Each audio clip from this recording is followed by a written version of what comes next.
if I would give advice to a younger version of myself, I would say it's better to save 1 or 2 more months and then buy that more professional product than trying to buy a cheaper product and hoping that it will do the same thing, because in the end you would end up with the more expensive product anyway.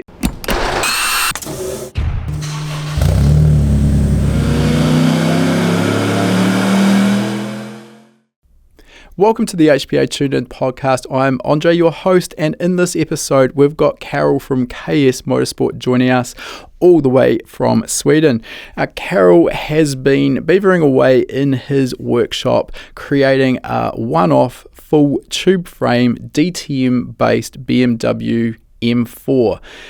Now, he's taken the original BMW DTM M4 and basically gone nuts. The aero is at a whole different level, and if anyone has followed the Scandinavian car scene, I'm not quite sure what's in the water over there, but these guys and girls create some of the wildest and most extreme cars that certainly I've ever seen. This thing's going to be putting out around 1100 horsepower, and suffice to say, it's going to be insane. We would definitely urge him, we'll just drop this into the show notes as well, to follow his Instagram. Obviously, in a podcast format, it's a little bit difficult to get a really good visual understanding of the things that we are talking about. But if you jump on board and follow along with Karel S Motorsports Instagram, you'll be able to see all of that too. Before we get into our interview with Karel today, just a quick introduction to High Performance Academy. If this is your first time joining the show, then High Performance Academy is an online training school. We specialize in teaching people everything you need to know about optimizing your car and making it go faster. I'm talking here about EFI tuning, performance engine building, motorsport wiring, and we also cover topics on race driver training as well as car setup and optimization. We've got a huge range of courses covering all of those topics. We've got an online community that is private to our members, which is the best place to get reliable and accurate answers to your specific automotive performance questions. We also run bi-weekly members webinars. We've got over 300 hours of existing content in that webinar archive, and that is a goldmine, one of the fastest ways to expand your knowledge on a huge range of performance automotive topics. Now, you can check us out at hpacademy.com/courses. That'll give you a full list of all of the courses we have available. And if you do see something that maybe sparks your interest, as a special for anyone following our podcast, you can use the coupon code podcast75, and that will get you $75 off the purchase of your very first HPA course. Again, we'll chuck a link in the description for that coupon code. All right, let's get into our interview now.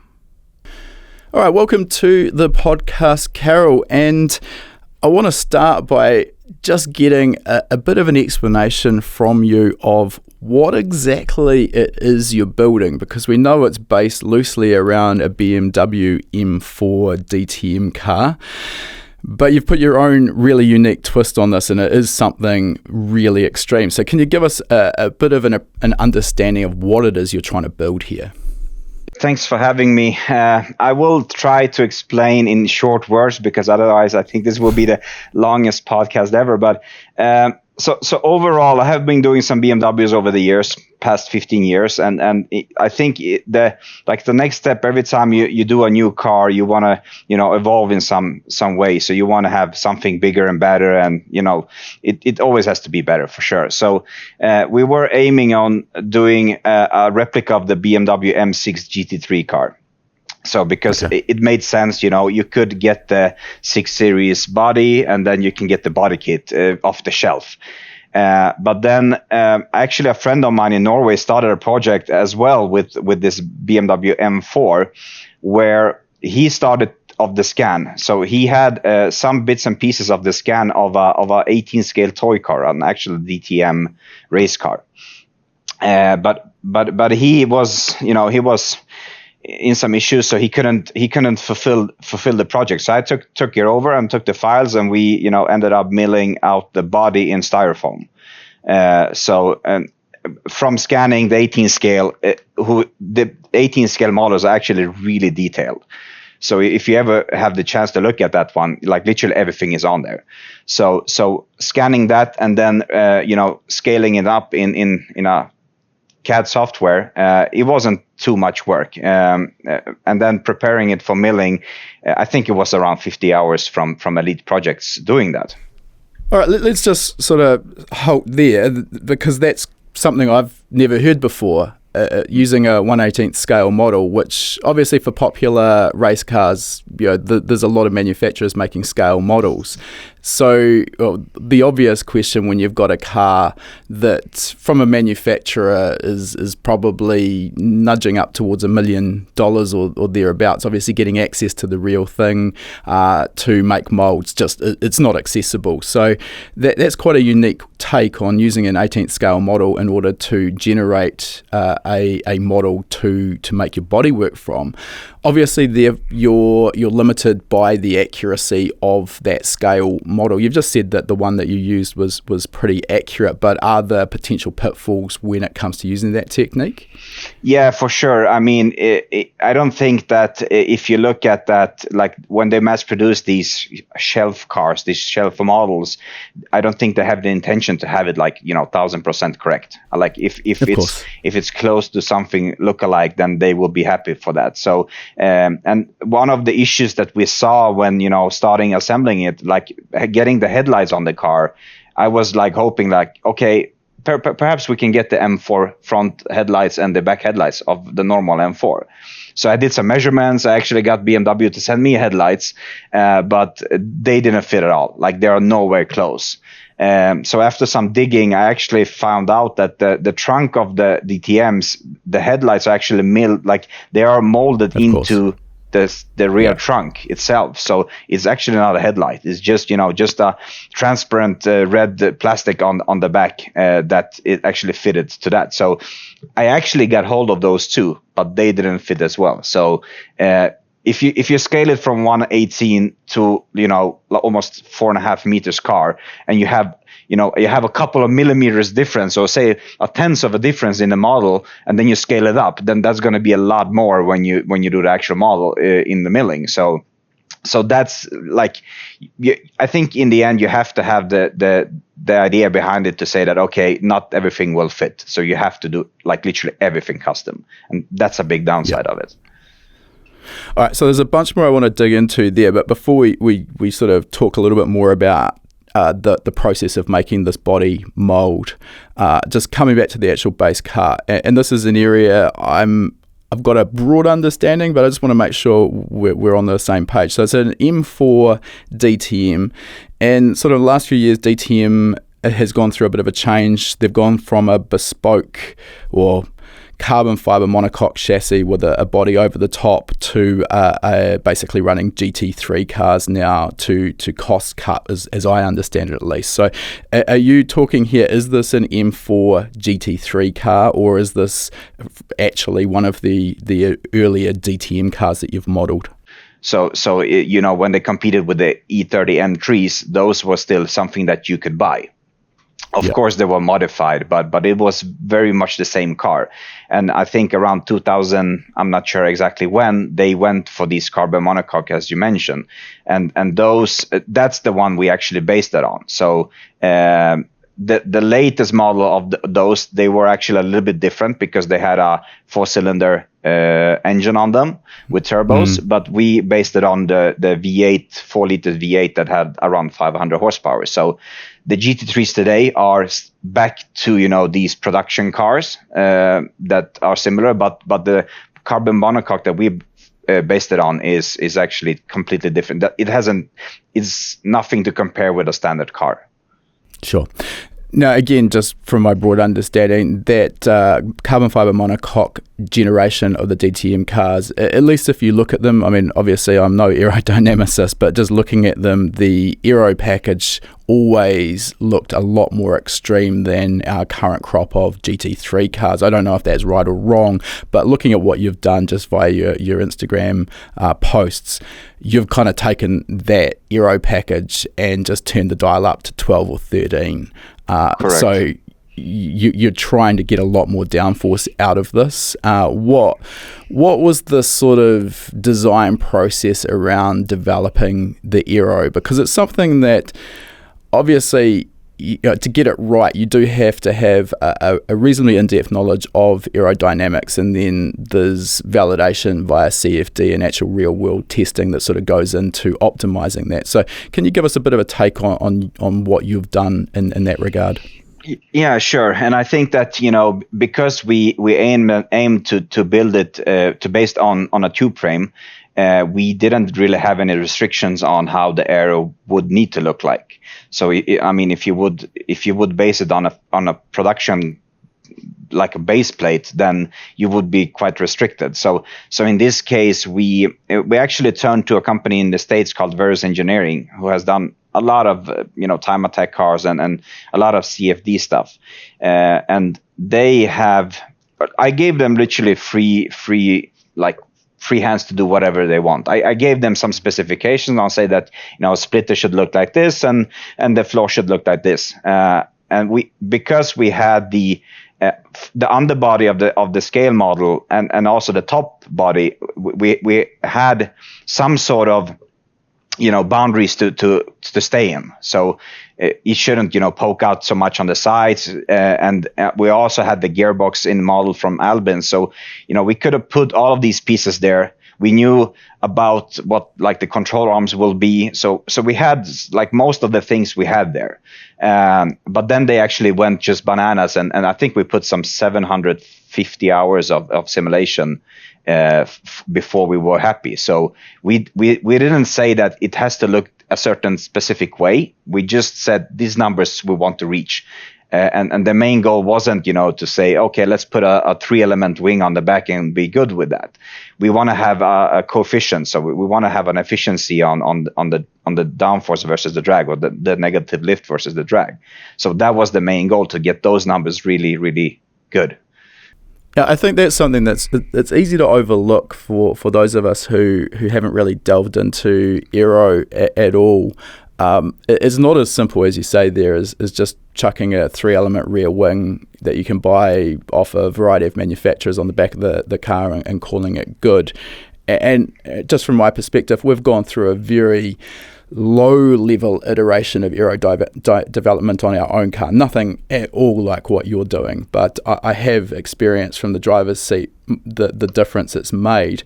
And what I'd say is there's a couple of elements there. The first, as you mentioned, we can get a lot of downforce, but with a poorly designed wing or one that's not very efficient, that comes at the expense of a lot of drag as well. So particularly in high-speed parts of a racetrack, that's going to really slow you down. So you have to weigh that up. But the other thing, which I think is easy to overlook, and in my opinion probably every bit as important, if not more so, is getting the aero balance between the downforce on the front axle line and the rear. Because again, it's very easy to put a big rear wing on, crank in a huge angle on that rear wing and create quite a bit of rear downforce. And of course, all you end up doing there is producing a car that understeers horribly. So it is a case of getting that center of pressure correct. And obviously that's sensitive to ride height, it's sensitive to rake, and that can change as the car's velocity changes as well. So that's the sort of work you're doing with Versus for the simulation. Am I right there? Yeah, correct. So we did, for example, the floor, the underbody of the car, it's actually like when you see a diffuser of the car, like in normal stock cars, you have to have like the last 50 centimeters of the car, maybe ramps, right? So you but on our floor, you actually like perhaps 50 centimeters off the front tire. That's where the diffuser starts to ramp. So right, yeah. So the whole underbody of the car essentially is tunnels to produce downforce. Yeah, correct.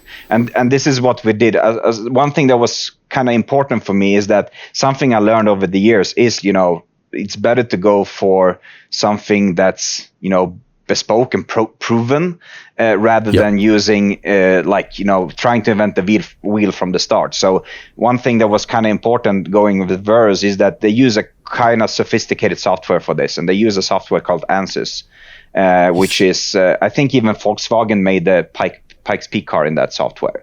So when they mentioned that to me, then I said, okay, I know the software is good because I've been working at Siemens for 10 years, and I know like software. If you have a good software, then you have a good base, right? Yeah.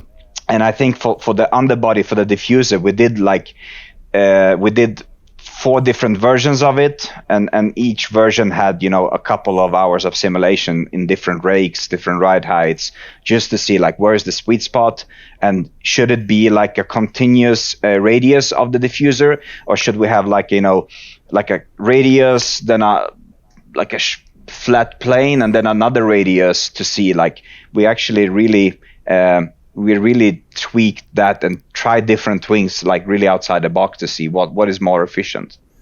Okay. In terms of on-track adjustability to, obviously the software simulation is important, and that's going to usually, if the inputs are good quality inputs and the software is sophisticated and capable, that's going to at least get you very close to the ballpark, hopefully right in the ballpark. But of course, there can also be variations, and the ability to make some slight tweaks to the aero balance at the racetrack is also valuable. So what adjustability have you got built into the car? So regarding the floor, like the splitter, we have the possibility to adjust that independently. So it is possible to adjust the splitter by itself if we need to. Right. But I think that in the end, we want to set the splitter like in line with the rear part of it. So basically the rear is the underbody with the diffuser. So we want to have that aligned as good as is, and then we do all the adjustment with the uprights and with the suspension of the car. So, and those like the pickup points for the control arms, we have like 3 on each point where we can adjust, up, down, outwards, like whatever we want. So the adjustability, we have put it there, not so much in having like adjustable points for the floor, but we also have that possibility as well, because if we find a sweet spot for the suspension with the push rod setup we have, and it wouldn't perhaps be more efficient to go lower, then we can also lower the floor if we need to. So we have perhaps like 8 steps of the floor going up or down, and also like 8 steps of the splitter going up or down. All right. Now, you've just sort of mentioned the suspension setup, and that's kind of another topic we'll dive into shortly. Just finishing up here with the bodywork and sort of circling back to one of the earlier comments you made.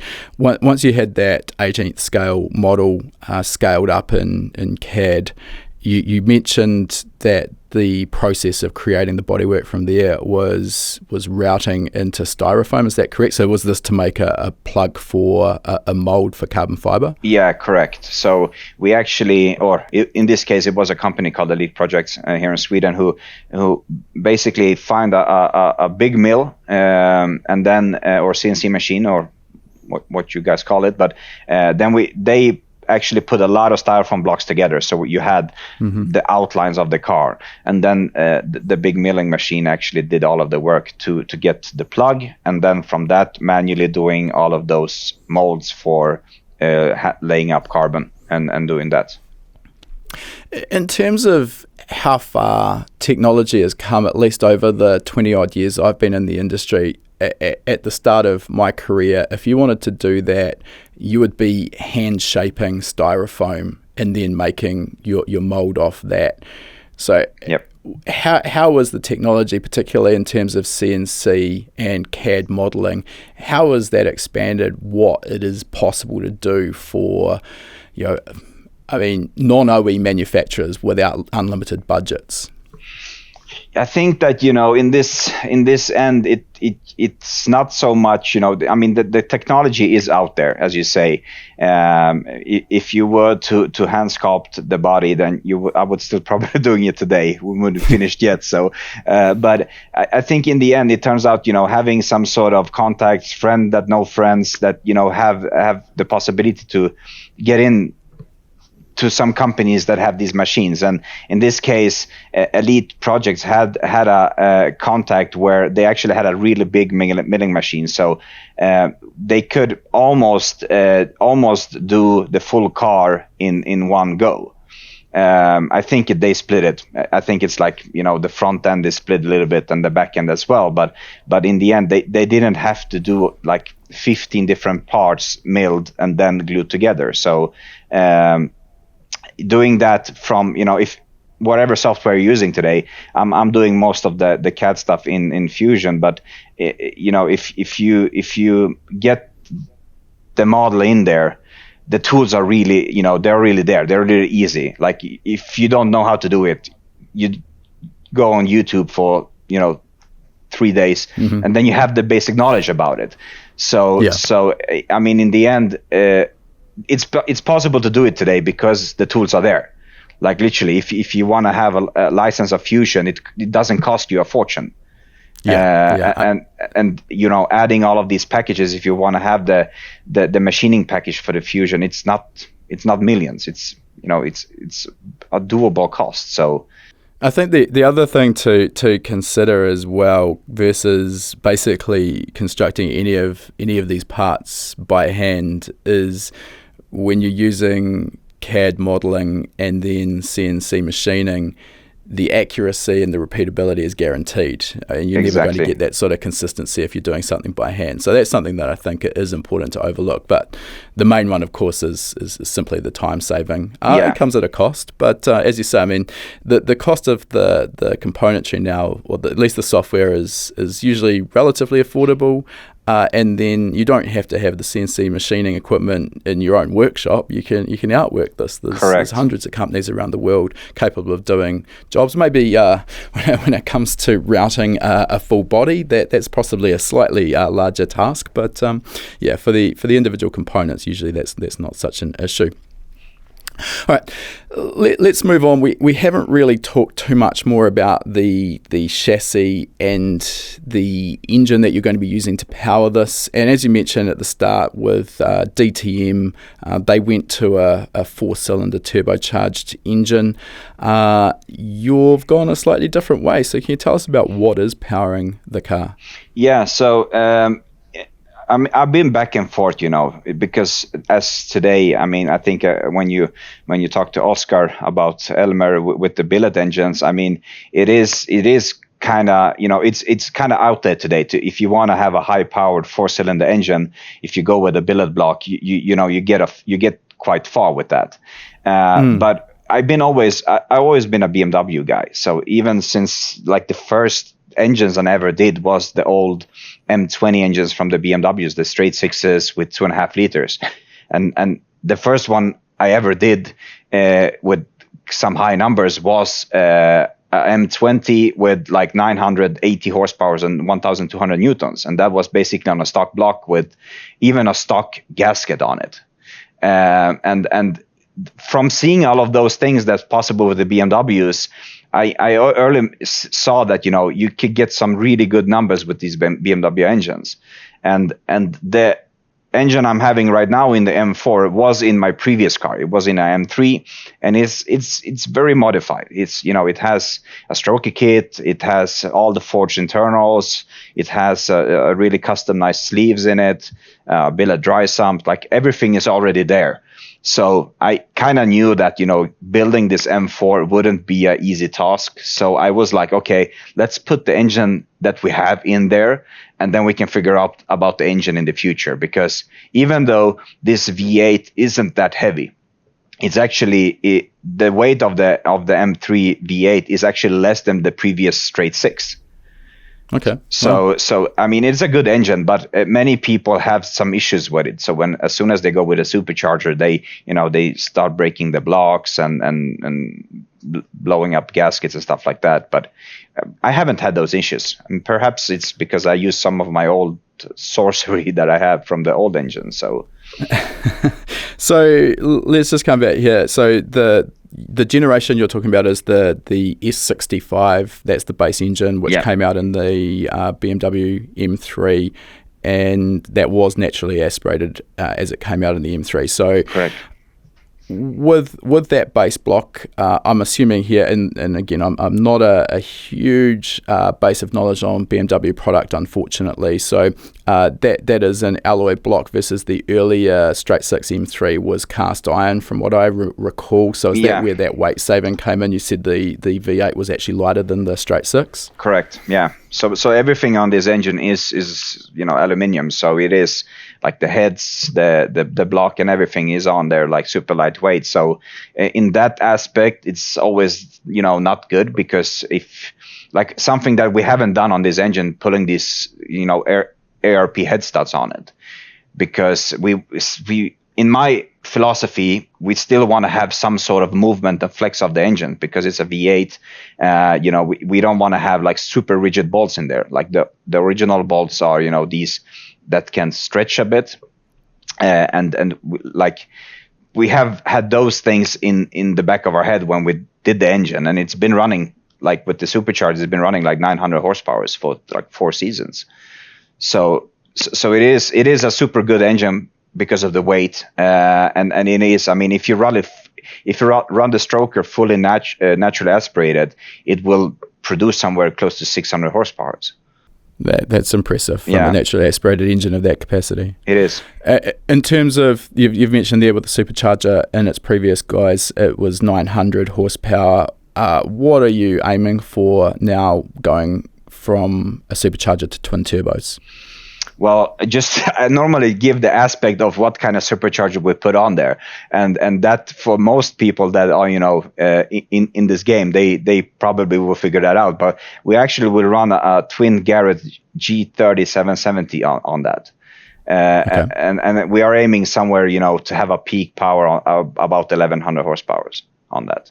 And is that kind of calculated to be sufficient to be competitive in the classes you're going to be racing in, or is that just a starting point and further development down the line? I mean, obviously for a two-wheel drive chassis, 1100 horsepower is significant, and at least until you're at a sort of road speed where that aero is starting to really work, I imagine you're going to be traction limited for the most part in the lower gears anyway. Yeah, that's correct. I think that we won't probably run 1100 all the time. We will probably utilize it as some sort of push to pass or something like that. But with the early CFD calculations of the aero, the calculation ended up saying like, hey, if you want to go 300 kilometers an hour, you will need 900 horsepower.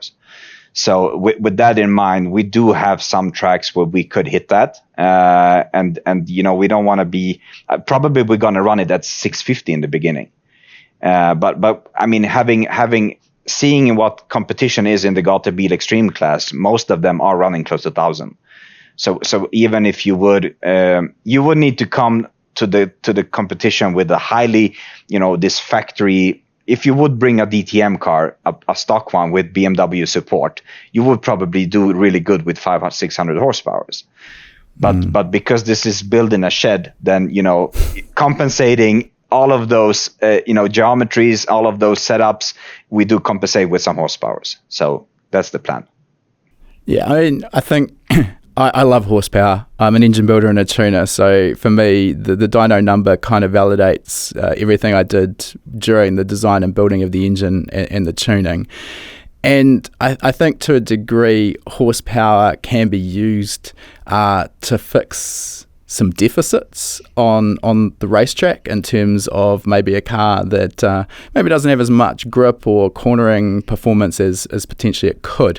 I'd also sort of counter that with, if you've got an evil handling car that isn't dialed in and sorted, trying to fix that evil handling with another 300 horsepower is only going to exacerbate the problem. So there is a kind of like, you obviously have to be in the window of a car that's well sorted before you just simply add horsepower. I think, does that make sense to you as well? Yeah, for sure. I mean, the goal here is the aero is on the paper, it looks good.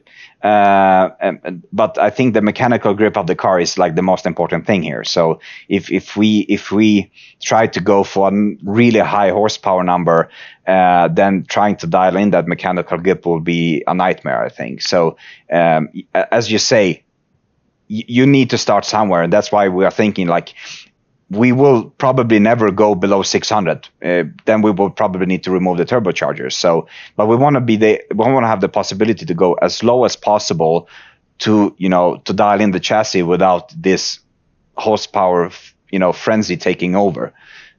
So we will see how that goes. And I know how I normally solve stuff is that if the grip isn't there, then you can catch some on the straights with power. So, it is. Yeah. I think Jeremy Clarkson said it good. Like, if you have power, you solve much things. So. Definitely, and it's a fun way to go fast. That's for sure as well. Just a couple of things. We haven't actually talked as part of the discussion on the aero about ultimate sort of downforce levels. And are you able to share that with us? Obviously, it's going to depend on your speed, but have you got some numbers that you can kind of give us an idea of what it should be producing? Yeah, sure. I mean, and this been I've been like in the middle of this. There's two different sides of this aero things for this amateur time attack class that I'm going to compete in. Is that some people don't want to mention it at all. It's like super top secret and you have to bring it to the grave, where we are like, it is there. I don't really care. If you want to copy the stuff, do it. Doesn't matter for me. So I do have some numbers, and in total, do you want to translate it to newtons or should we go LBS? Let's keep it with pounds, I think, or kgs. That's probably easier for most people to understand, I think. Yeah, so if we look at perhaps 160 miles per hour, we would have around 6,000 lbs of downforce. Okay, it's not insignificant, is it? No, and I think the cool thing here is that if we compare that to drag, at the same speed, we are like just south of 1,250 lbs of drag. Okay. So that ratio, I can't quite do that in my head. Basically, what are we, just a bit over 6 to 1, under 6 to 1? Yeah, so. I think when we did it in the early stages, I think it was like 590 or something like that, close to. Yeah, okay. So I mean, those numbers are quite good, at least on paper.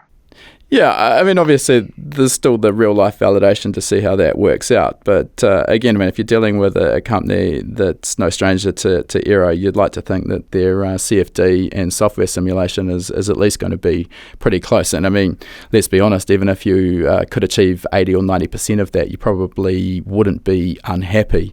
So it's a pretty good place to start. Just to come back to one of the points you made there, and I see this as well, I've never understood it. A lot of these World Time Attack cars that we see over in New South Wales, Sydney Motorsport Park, which has kind of been the premier world event for these unlimited style time attack cars, at least on this side of the world. And you sort of talk to some of the competitors and they get really secretive about downforce numbers. And I've never understood that, because if someone says to me that their car's producing 1,000, 1,200, 1,500 kilograms of downforce at 200 kilometers an hour, I can't reverse engineer that to a wing design or a body kit that's going to produce that. So I don't really understand the secrecy. It's just a number. I mean, to me, it's like giving a horsepower number. Yeah. And reverse engineering that into something I could copy, but it just doesn't. It's not how it works. And you would. I think even the conversation we've had already around the development of your aero kind of really explains that anyway. So just something I've never understood. I think you would be, in this case, if you want to get a good aero package, I think you would be better off just going 3D scanning the model that we did and use the full underbody on that they actually have in that model. Normally, these models are screwed to like a plate that you have on the table, but if you remove it, all of the details are there with the fins and everything. So, I mean, if you would copy that, I think you would be better off. So, for me, it's not a secret with the numbers. It is what it is. So, yeah. Just coming back to the engine. So you've mentioned retaining those factory head bolts to sort of allow, I guess, some flex. So I'm guessing at this stage, excuse me, head gasket integrity hasn't been an issue with the supercharger kit at 900 horsepower. and you're going to basically see how that pans out with a little bit more boost from twin turbos at 1100 horsepower. I'm guessing you're working on the philosophy, if it isn't broken, don't fix it. Yeah, correct. And it's been like, because of these on these M3 engines, they are very well engineered in the beginning, so they have like a 3-layer steel gasket on them as a standard, and I think that I don't really see how that could be a problem, and also that, like, if we get some issues where we start lifting the head and stuff, then we will need to figure that out. But like in the end, we will probably, to reach that amount of horsepower, we won't probably go north above 1 bar of boost. So I mean, realistically, that is not a lot. Correct. We have to keep this in perspective. I mean, I come from a drag racing background, and head gasket integrity is kind of the holy grail of making more power. It kind of becomes the fuse for the whole engine, and it limits ultimately how much boost you can force into the cylinder. And within reason, obviously, there's a bunch of parameters in there, but within reason, the more boost we can run, the more power a small capacity engine can produce. But I'm talking there of numbers of 3 bar and above. And at that point, yes, things are flexing and moving around, so head gasket integrity becomes really tricky. However, when you're only talking 1 bar, you've got a 4.5 litre capacity there or thereabouts with your stroker kit. Is that correct? Yeah, exactly. And I think if you run the numbers, I mean, if we peak at 1100, we have 137 per cylinder in horsepower wise. So it is, it's not massive numbers if you look how many cylinders you have that to utilize. So and the engine, it's 4.5 liters that we will run on it. So it's quite a high displacement as well. So. Horsepower per litre, what we're talking roughly 240, 250, and horsepower per cylinder. Those are the other parameters I think are really easy to overlook, as opposed to just looking at an outright power number and saying, wow, 1100 horsepower, that's a lot of power. Well, I mean, if we've got a 1.5 litre 4-cylinder engine, then yes, 1100 horsepower is a lot, but you're not running that small engine. You've got 4.5 litres and 8 cylinders. So, exactly. It shouldn't be particularly stressed. In terms of other modifications to that S65 base engine, you've talked about the fact it's running a stroker kit and billet dry sump system. Yep. Dry sump kind of goes hand in hand with circuit racing at this level to just handle the lateral and longitudinal G-forces that the oiling system is going to be exposed to. Are there any other modifications, I mean, in terms of cylinder head compression, camshaft design, or are you still running predominantly stock components? Yeah, so we have been looking at replacing the camshafts because with this engine you have the possibility, like standard from factory it revs 8,500, and you could we have been revving around 9 with the stock stuff, but there is a friend of mine in Norway that actually has the same engine in I'm not sure, but it's like a silhouette car, and he removed all of the hydraulics in the head and went fully mechanical, and he revs it to 10,000 RPMs, and right. So that's been perhaps something we've thought about, but as for now, I don't really see the benefits of it. So going back to, if it ain't broken, don't fix it. So, but it will be for sure beneficial to remove, all of these cam pulleys in the front and all of that, because it's a lot of things in those heads that, you can have issues with actually. So. I assume you're talking there about continuously variable cam control. If I'm correct, I think in BMW lingo it's Vanos. Correct, Vanos, yeah. So, I mean, obviously in a road-going engine where you're spanning perhaps 1,500 to 8,500 RPM, the ability to change the cam timing as the engine moves through the rev range can really pay dividends in terms of expanding or widening out the usable torque curve. But in a race application, which I think a lot of people kind of miss, often those benefits really become almost insignificant, because if you're talking about a close ratio 6-speed gearbox, we're generally keeping the engine in a really narrow rev range. Maybe it's going to be 5.5, 6,000 RPM through to 8.5, 9,000 RPM. So over that narrow range, you're really not tending to move the cam timing as much. So then you've got all of this complexity, additional weight, and potential failure points that you've got along for the ride, which really aren't giving you any real benefits. Is that sort of what you're getting at there?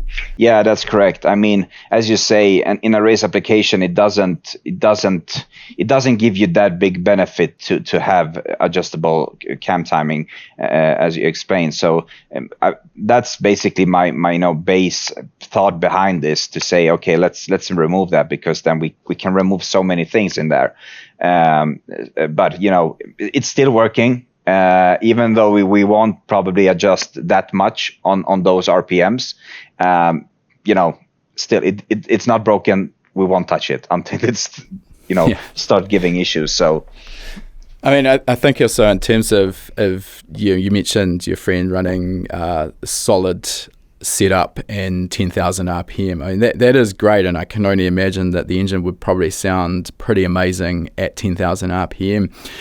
One of the questions we quite often get in our engine building webinars is, what do I need to do to make my XYZ engine rev to 10, 11, 12,000 RPM? And I think in general, just spinning the engine to 2,000 or 3,000 RPM past the factory rev limiter is not going to produce you any more power and torque, because you're already on the downslope of the torque curve. Yeah. So your horsepower is also dropping away. So it's actually a combined, you've got to produce airflow at that higher RPM if you want to then make more power. Otherwise, all you're doing is putting a huge amount more stress and strain on all of your internal componentry for actually less power. So I'm talking there about head porting and cams, maybe bigger valves, everything that's going to improve that airflow at higher RPM. So again, I'm just coming back to your application. I mean, if you've got the easy ability to make the power that you want without needing to massively extend the rev range, well, that's just going to make your life easier.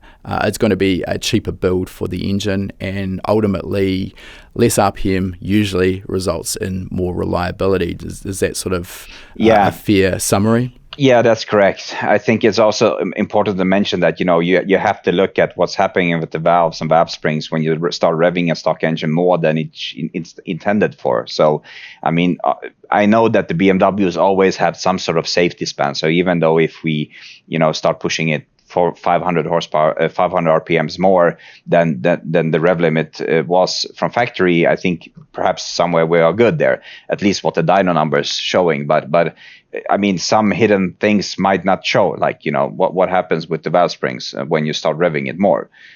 So I think those you would need to have those things in consideration as well. So, but as you say, like, you see these Judd engines that some of the hill climb guys uses, and also I saw that Ryan Turk has that in his Supra now. And I talked to a friend of mine a couple of years ago who was really interested in getting one of those engines, and getting the service intervals on those was really important, because if you're revving an engine 11,000-12,000 and something breaks, like literally it will expand not just to that cylinder, it will go like literally everywhere. So as you say, if you can keep it a bit lower, then that's good, and that's what we're trying to do with the twins Garretts now. So yeah, absolutely. And I mean, not to mention the cost of something like a Judd V10. When Ryan started dropping videos of his new Supra with the Judd V10,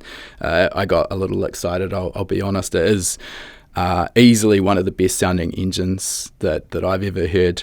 But that comes at a significant expense. I think the only second-hand one or used one I found on Racing Direct was something in the region of about 50 or 60,000 pounds, and that probably needed a freshen up. So we're in a different league. Anyway, exactly. I digress. Yeah. We've got a lot more to talk about, so let's get back to your project rather than talking about Ryan's Supra. Now, one of the standout aspects of this whole build is the fact that you've got this full tube frame chassis. Yep. And that kind of, in my opinion, not having gone through that process myself for an entire car, we tube framed the front end of my old Evo drag car, and even with that, there was some significant pros and cons. Obviously, the upside is it gives you a lot more freedom to do almost anything you want, position componentry anywhere you want. With that freedom comes the downside of infinite possibilities and infinite iterations. And I see a lot of people who've gone down this path, and Josh Valens of Motorsport Engineering, who I've had on the podcast, is a classic example where he has modelled every single aspect of his car before he's built a single component using 3D modelling. And I understand you haven't done that. So give us a rundown on how you actually started the process if you're just doing a clean sheet of paper and you're doing it all by hand with no 3D modeling to help you. Yeah, so I mean, I've seen what Josh do. I talk to him quite often. So, but and to be fair, I would love to do that, and perhaps we were gonna reverse engineer that in the end. So we will, like whatever we have now, we will probably 3D scan it and just add it to that, outer shell model that we already have. But if you look back 20 years back in time when they did tube frames, they didn't have the possibilities of doing it with 3D. So, and that's the path we went with this one. I actually had a company that has been doing some Dakar stuff and old Mercedes race cars for 30 years. And they have a good knowledge of this. So what we actually said in this, when we did the tube frame, was that the floor part of the car is actually like the primary, government, or what you would call it. So the floor is actually deciding how the tube frame is going to look like. So in this case, we made a mock-up of the floor, put it on a flat table, and then we started building the tube frame around that.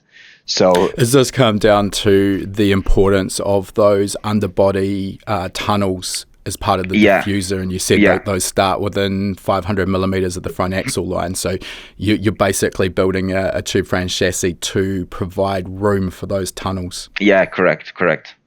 And the thing is also that, the way we set this up is that we intended to have, quite long control arms on the car. So the engine had to go really far back. And also, like, the widest part of the rear end is actually just around the Albin's gearbox. Other than that, there's nothing outside of that. So we literally just put these components on the table, like the gearbox, the floor, the engine, and then we start make the tube frame around all of those things. So of course you could have done it as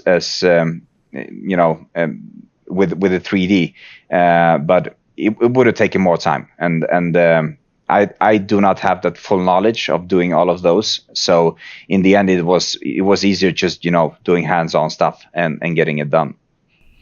Obviously, at this point, the car hasn't actually headed out to the racetrack. You're getting pretty close, but just with that chassis design at this point, you've got predominantly all of the components now mounted.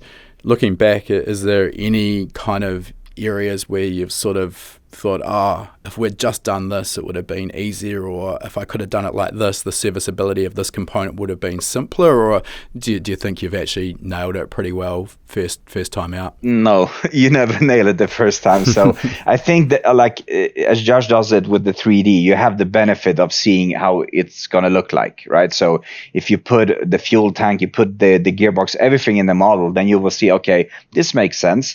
But I mean, in the end, we have, I don't say tons of stuff, but there are many stuff that, could have been better.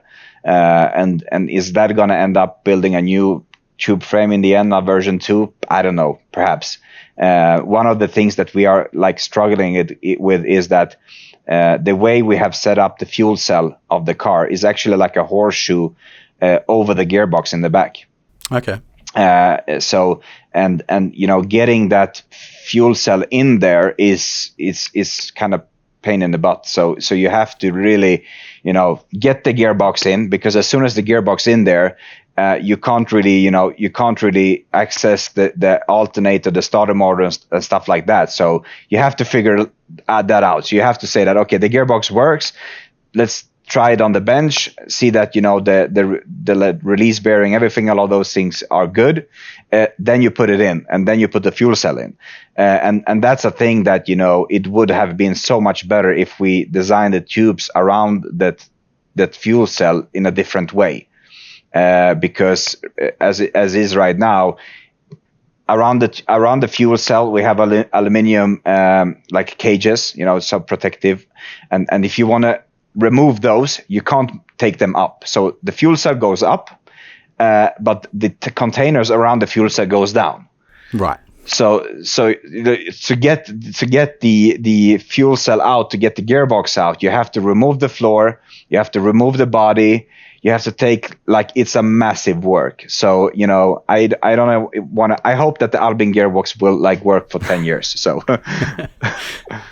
well, I guess you've got the benefit of at least not competing in endurance events where you're going to be putting a lot of mileage on that gearbox in a reasonably short time frame. Now, we don't obviously have via a podcast the benefit of visuals, and your fuel cell is something I actually haven't seen in your Instagram feed. But just how you've described that as a horseshoe going above the transaxle, Is that a bit of a compromise in terms of the effect of the centre of gravity? Obviously, in the perfect world, we want to keep all of the weight as low down in the chassis as possible. If my understanding is right, and it's a horseshoe above the transaxle, that would put that fuel mass a little bit higher in the chassis. Or have I got that completely wrong? Yeah, it does. But it is basically so when you have the B pillar, or the main strut of the roll cage. So that's going to be our rear firewall going backwards. So just behind that is where the horseshoe is. So it's actually not above the gearbox. It's more above the clutch housing of the gearbox. So it's basically where I sit. I have I have 3 centimeters back to the fuel cell of the car. So but the side tanks of that horseshoe is the biggest, that contains the most fuel. So the top of the horseshoe is actually not that much. So if you would run perhaps 40 liters of it, then you would kind of have, they would be perhaps, 200 mils off the ground when you run the car. So it's not super high. Okay. We was planning on having the fuel cell where the passenger sits.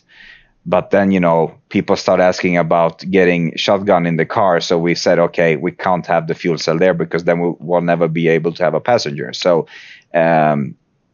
we did a compromise to have the possibility to have a passenger. Then we did the horseshoe. Yeah, I mean, any build of this nature, there's possibly 100, if not 1,000 compromises that are made. So I totally get that, and it makes sense. It sounds like the compromise is relatively minor, not quite what I was envisioning. Just to talk about that transaxle a little bit more detail. So you've mentioned you've got the Albins. I think it's ST6 off the top of my head.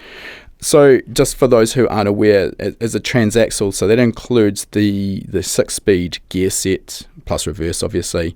Then you've got your differential, but this is actually mounted in the rear of the car. Yep. So you're running a prop shaft at engine speed, and the clutch assembly is in the transaxle. Yeah. So basically, in front of the gearbox is what Albin's calls the clutch housing, and above that we have the generator or alternator, and on the side we have the starter motor. So basically, all of those things that were normally on the engine in the front are now in the back. So as you said, we have a prop shaft with adapters in front and back, and that runs at engine speed. So it's kind of neat because the clutch housing actually fits a really nice small 5-inch clutch, and we use this ZF Motorsport 3-disc clutch that's capable of 1500 horsepower, and it doesn't weigh anything. So it is a really compact, nice setup having it that way. That transaxle setup and getting that clutch assembly to the rear of the car instead of conventionally mounted directly off the back of the engine, is that the benefit there just in terms of getting the weight distribution better within the chassis? Yeah, correct. Okay. Correct. All right, let's talk a little bit about the suspension, because this is another really big area that obviously you've got a huge amount of flexibility with that full tube frame chassis. So what was the process around the design and just as importantly the validation of the suspension design before you actually went and started manufacturing and mounting components? Yeah, so for that, in the end, I had some idea, what we would run, but the guys that helped building the tube frame chassis actually has done a lot of work when it comes to suspension for both the cars and also for some Mercedes racing cars that they did back in the days. And these guys are like really old school, like, I wouldn't say their age because they would probably be mad at me, but they are, pension wise in age. But they have the knowledge, like they are the old school guys. They don't really, they don't have to go to these CAD drawings, these calculations. Like they know what kind of weights will work and what kind of setup is good to start with. But with that said, the whole setup isn't based on some sort of idea sketched on a paper. Mainly, like the beginning of it is, but in the end, the plan is to go to KW in Germany and run it in their 7-post rig. Okay. So we have some sort of base setup that we sketched that up. We said, okay, this would probably work. We gave that back to KW and say, what do you think about this? And the calculations that we did on paper was kind of close. So they went ahead and made all of these 6 dampers or suspensions that we have, and then whatever spring rates, whatever that's just a baseline. So we will probably change that a couple of times before we will be happy with that. But when it comes to the ratio of the rocker arms, that's like 1.1 in the front, and it's 1.3 in the back. So that's a given because we will have some more downforce in the back because of the rear wing. So when you talk about that rocker ratio, you've got pushrod suspension. So with the rocker design, what you're essentially talking about there is you get the ability with the rocker ratio to essentially build in sort of a rising rate. Is that sort of what you're getting at there? Yeah, correct. Because like normally when you have even if you have double wishbone suspension, then you would have the suspension mounted close to the upright where the wheel is. What we have done, we have a big rod that goes all the way up to it's basically a roller.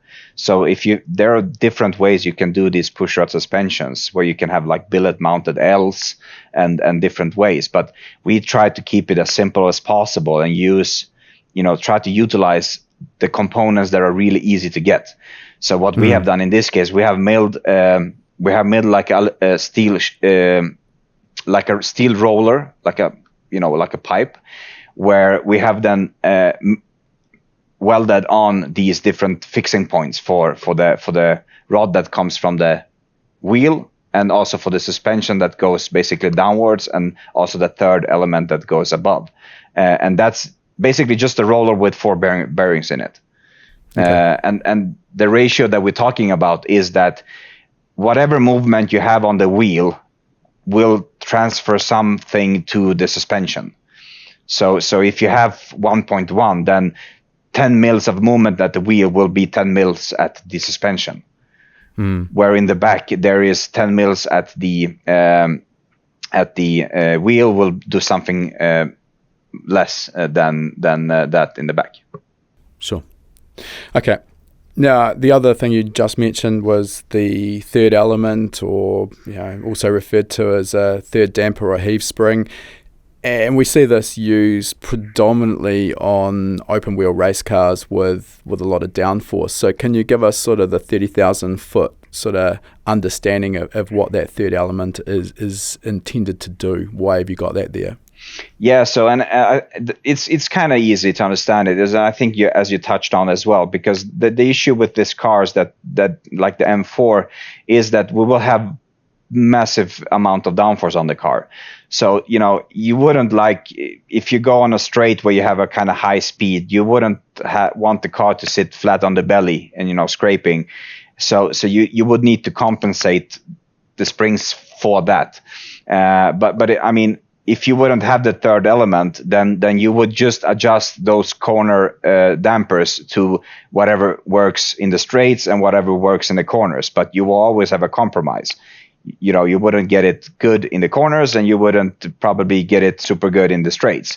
So the third element, the idea behind that is when you go along the straight, then instead of adjusting the two elements, you would have a third spring above that. So before the forces goes to the left and right springs, it will go on the third element before. So you would basically, the two rollers that we have, those will compress the third element firstly.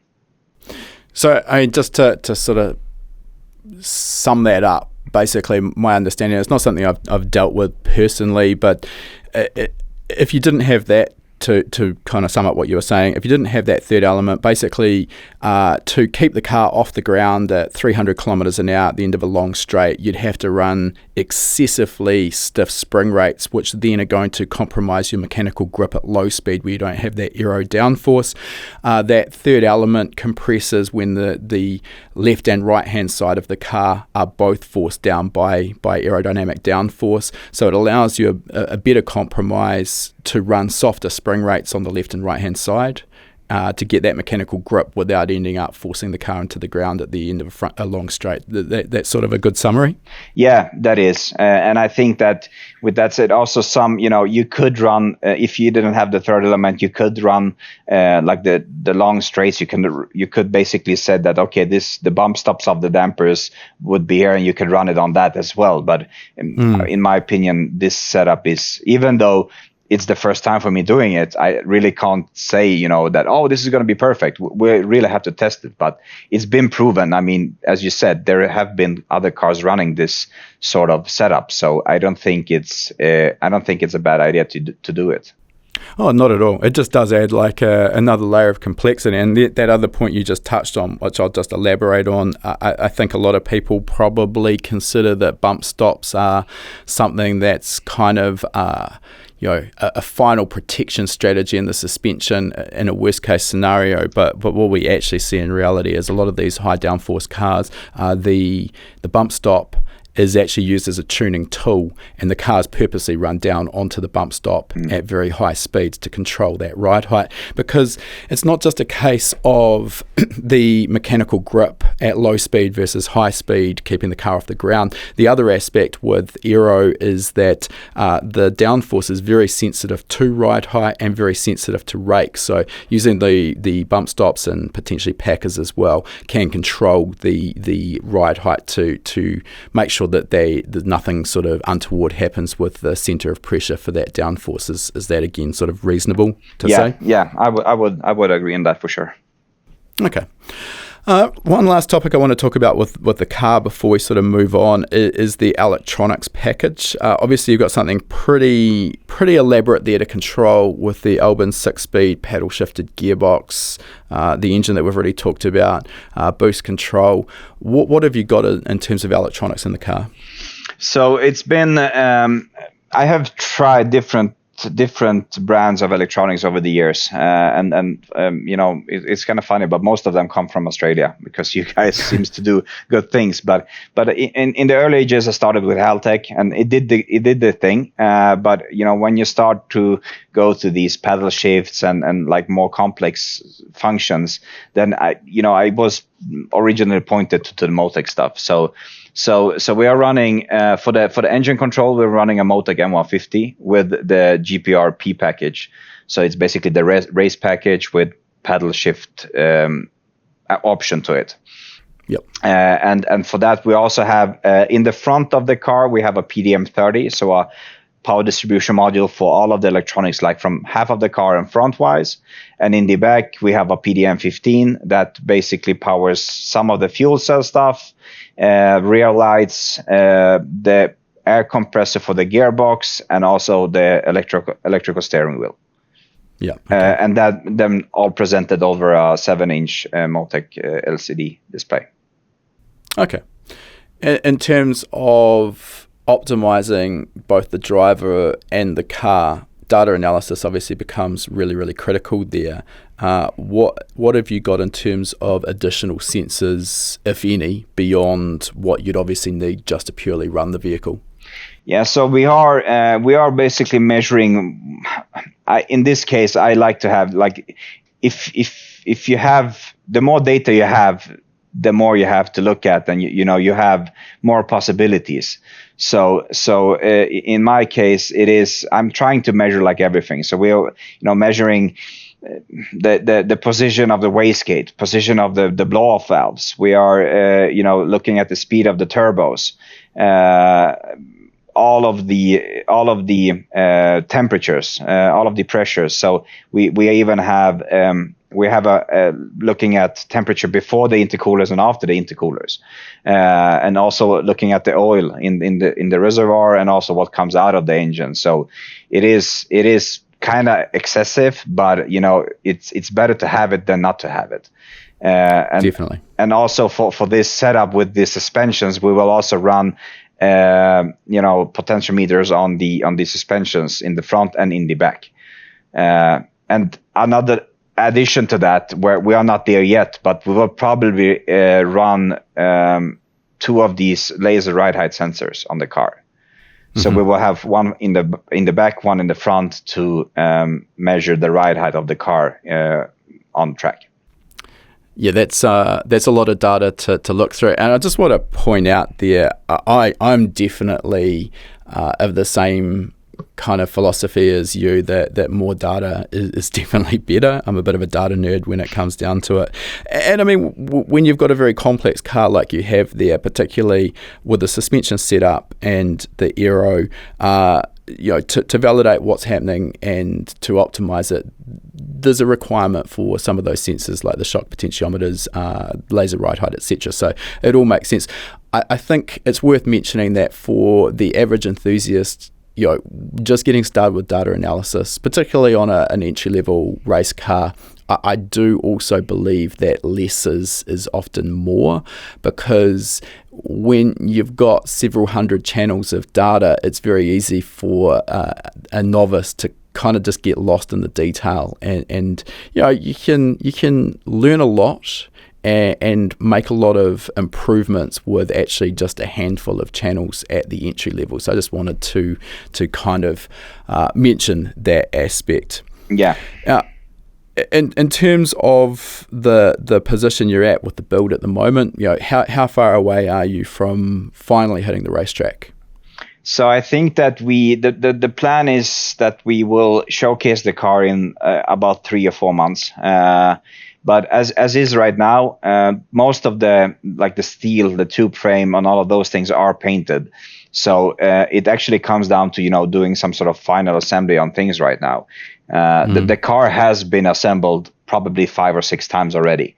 So we have all of the electronics, all of the engine, all of that is already tested. We haven't started the engine yet because we didn't yet pull the fuel lines. But overall, like all of the electronics for the gearbox, for the engine, for the throttle bodies, all of that is already tested. So like it really comes down to doing the final assembly and putting stuff in the car right now to be able to test it and try it out. And I think it would be reasonable to say that we could probably start the engine within 1.5 months or so, something like that. It sounds like an exciting time. Have you got a sort of strategy for your initial shakedown of the car? Yeah, we're gonna do like always in previous cars. It's always been a shakedown going to a race, and you know how that ends up. So in this case, we're gonna do something like a technical shakedown. So we're gonna go basically just to a closed track or to an airfield or something, and just do all the technical checks to see that everything works and it is working as intended. When that is done, then we will go do a proper shakedown on the track, and that's not going to be a race. It's going to be probably a private session where we just start pushing more and more and more, and probably even if we go slower than I've done previous on that track, it's still okay. We just want to see that all of the things will work as intended. So yeah, I think it's reasonable to say that when you've got something that has been built from the ground up with every single component custom made. Systems checks are so vital, just making sure that the engine's doing what it should do, the lubrication systems keeping up, the cooling systems, etc. So trying to do that at a race meeting, which so many of us fall into the trap of going to take a brand new car out and debut it at a race meeting, and you've got other cars around you, the heat of battle, it just it very seldom works out for the best in my experience anyway, and I'm guilty of doing it myself more often than not. I don't know how many times I've been on the racetrack, and when the dash started, saying, "Oh, the temperature is hot," and you're like, "But I'm just overtaking this guy. Let me just do it, and I can go in the pits." But that's so. I've learned from those mistakes as well, so that's why we're gonna do it properly this time. I literally just went through that on a race meeting at the weekend in some exceptionally hot conditions that we've never run in before, and I did 4 30-minute races over 2 days, and basically I was consistently just pressing the alarm reset for engine coolant temperature, maybe every single lap, and that gets a little bit tiresome after a while. So obviously we've got some work to do there. Lastly, I just want to talk a little bit about the Scandinavian car scene in general. I have never had the pleasure of travelling over to your part of the world, and particularly we see sort of snippets obviously in car magazines and YouTube videos of, excuse my pronunciation, but Adjustability, I think it's pronounced, or thereabouts. Yep. And I think Scandinavians in general, you guys build some of the most extreme cars that we see for these time attack style events. What is it about Sweden or those parts of the world? Why is it that you're producing these cars at this level? Yeah, I think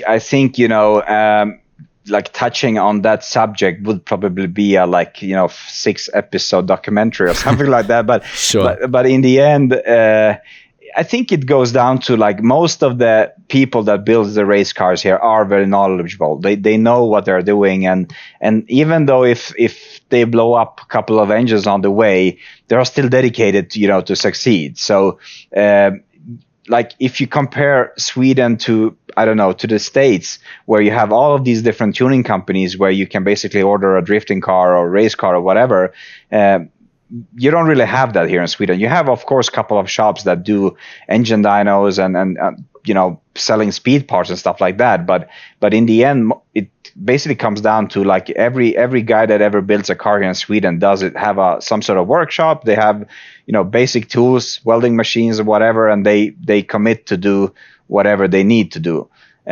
Myself been there. I mean, I started, my background isn't car building.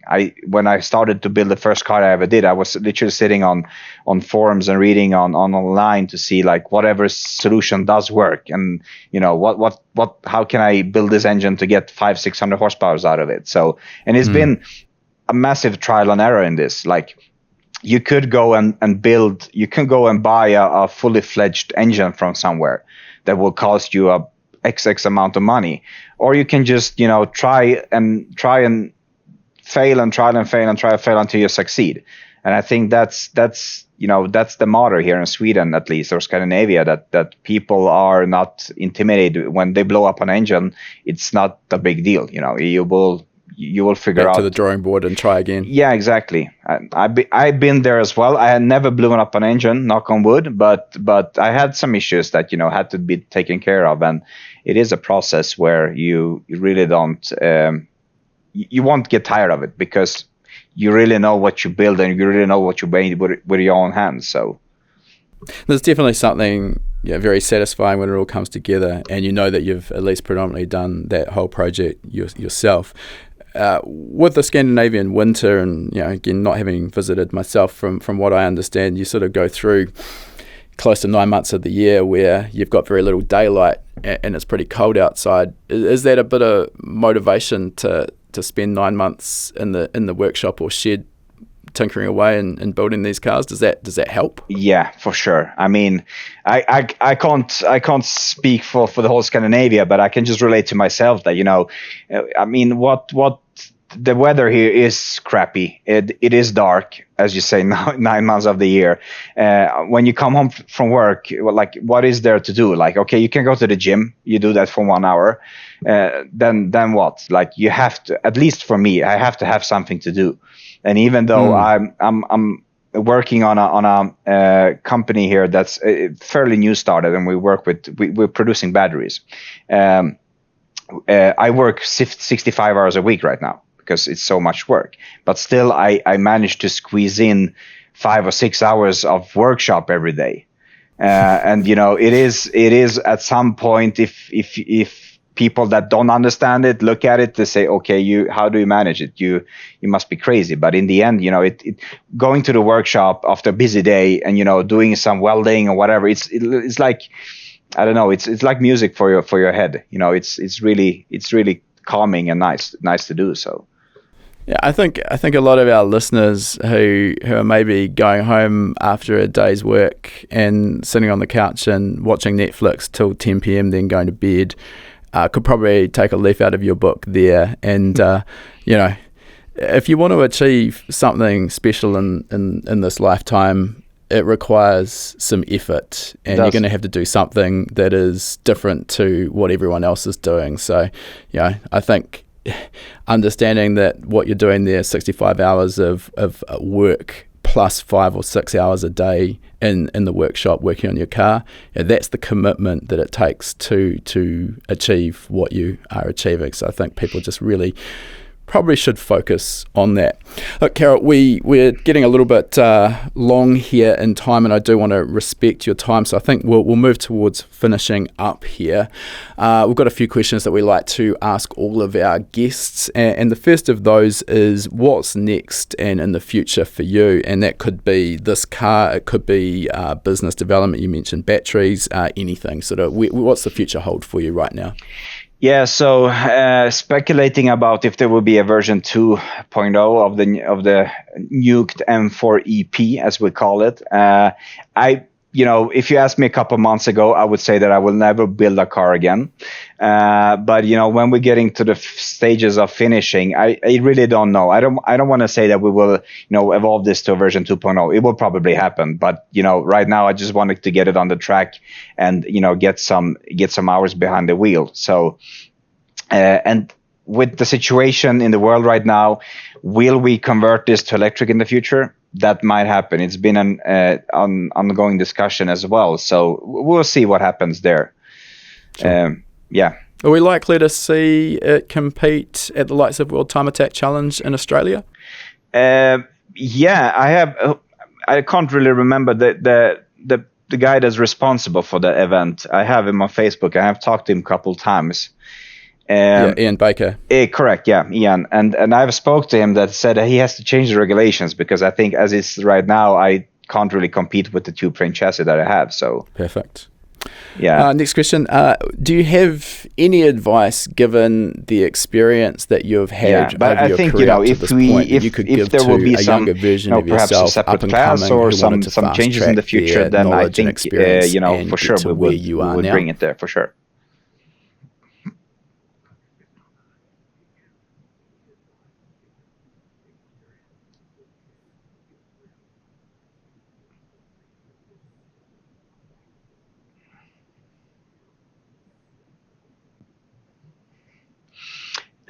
Yeah, for sure. I mean, over the years, with the different builds that I have been, working on, is that if there would be something that I would like to change, is that perhaps not always to look at the cheapest things, putting in the car, thinking that they will do the same thing as more expensive parts. Like lately, what I have been doing, especially for the M4 now, is that I've looked more at the professional motorsport, like the GT3 cars, like what kind of components are they running, what kind of power steering are they running, and stuff like that. So you would end up with the more expensive product anyway. So yeah, I think that's a really hard lesson to learn, and it's so valid. When you're looking at a particular component, you've got the choice of 3 different products at 3 different price points, and it can be tempting to go for the cheapest. And almost without fail, you end up spending more overall because you find that the part doesn't work how you want it, doesn't function as you'd expected, and you end up buying the more expensive components. And now you've paid twice, you've re-engineered the car to accept the other component. And yeah, I think obviously everyone has a budget to work with that needs to be taken into consideration, but trying not to cheap out on the critical components in particular will pay dividends in the end, I believe. Yeah, for sure. Last question for today, Karel. If people do want to follow you and see what you've been building, and obviously it's very difficult with a podcast format, we don't have any visuals here, so I highly recommend people do follow. Where can they go to? So I think the most updates will happen on Instagram, and it's the account is called Karel S Motorsport. We also have a Facebook page and also a YouTube page where we do some sort of small vlogs and updates. But to be fair, it can be a couple of months between those YouTube vlogs. So I think that Instagram is the best way to go because we do some live streams and we do also, answering a lot of questions on Instagram to like literally there is. If I get 100 questions, I will answer 100 questions. So I think Instagram is the best way for sure. Excellent, and we'll drop those links into our show notes for this episode. All right, Karel, we'll finish off there and let you get back to the workshop. Thanks heaps for your time today, and I can't wait to see and hear this thing hit the track for the first time. Thanks for having me. No problem. All right, that concludes our interview. And before we sign off, I just wanted to mention for anyone who's been perhaps hiding under a rock and hasn't heard of High Performance Academy before, we are an online training school and we specialize in teaching a range of performance automotive topics, everything from engine tuning and engine building through to wiring, car suspension and wheel alignment, data analysis, and race driver education. Now, remember, you've got that coupon code. You can use podcast75 at the checkout to get $75 off the purchase of your first course. You'll find our full course list at hpacademy.com/courses. Important to mention that when you purchase a course from us, that course is yours for life as well. It never expires. You can rewatch the course as many times as you like, whenever you like. The purchase of a course will also give you 3 months of access to our gold membership. That gives you access to our private members only forum, which is the perfect place to get answers to your specific questions. You'll also get access to our regular weekly members webinars, which is where we touch on a particular topic in the performance automotive realm. We dive into that topic for about an hour. If you can watch live, you can ask questions and get answers in real time. If the time zones don't work for you, that's fine too. You're going to get access as a gold member to our previous webinar archive. We've got close to 300 hours of existing content in that archive. It is an absolute goldmine. So remember that coupon code podcast75. Check out our course list at hpacademy.com/courses.